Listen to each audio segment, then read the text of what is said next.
Shocking truths about the Good Samaritan: they weren't prepared for the unbelievable encounter. Few knew what truly happened that night. The moon hung low, casting a silver glow on the dusty roads of Jericho. Darkness enveloped the land, but shadows were not the only things lurking.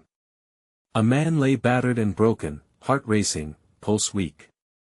The sound of his ragged breaths cut through the night like a knife. He was a traveler lost, alone, vulnerable. This man had come from a distant city, a place filled with life yet so far removed from safety. The weight of his journey pressed down on him, but he had never expected to face such a horror. Bandits roamed these roads, ruthless predators in the dark. Their eyes glinted with greed, and their hearts were void of mercy. They struck when he least expected it, stealing not just his possessions but his hope. As he lay there, struggling to survive, the silence was shattered. First came the sound of footsteps. A priest strode by, cloaked in arrogance. He paused momentarily, glancing at the bleeding figure. The man's heart thudded louder, desperation coursing through him.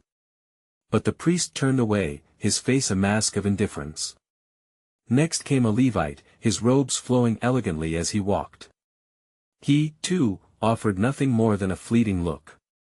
Each man was lost in his own world, blind to the pain laying helpless before them. Anger boiled in the victim's chest. Could anyone, anywhere, help him? But there was more. A Samaritan, a figure of contempt among the Jews. Who would have thought a man from such a despised lineage would draw near? He approached, his heart racing, a mix of fear and curiosity flickering across his face.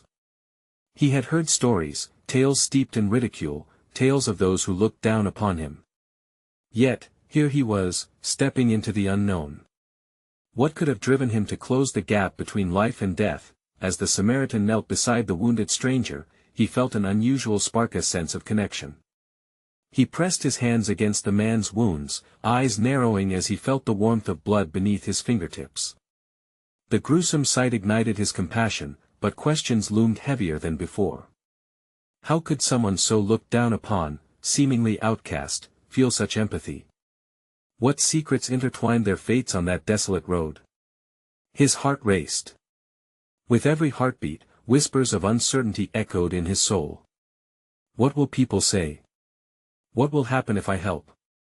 Bridges of hatred threatened to burn in this moment of courage, and the Samaritan could sense the tension. It was thick enough to slice.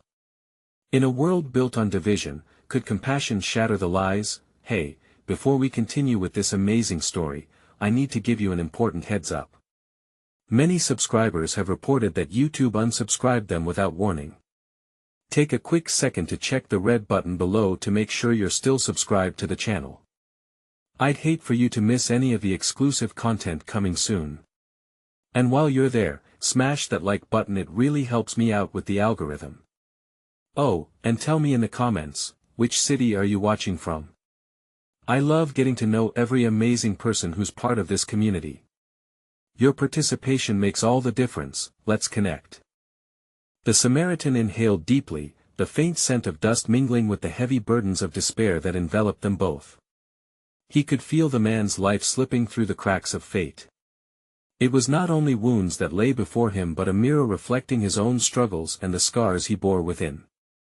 In that desolate moment, the depth of their shared humanity became a thread that pulled at his heart. That he reached into his satchel, his hands trembling slightly.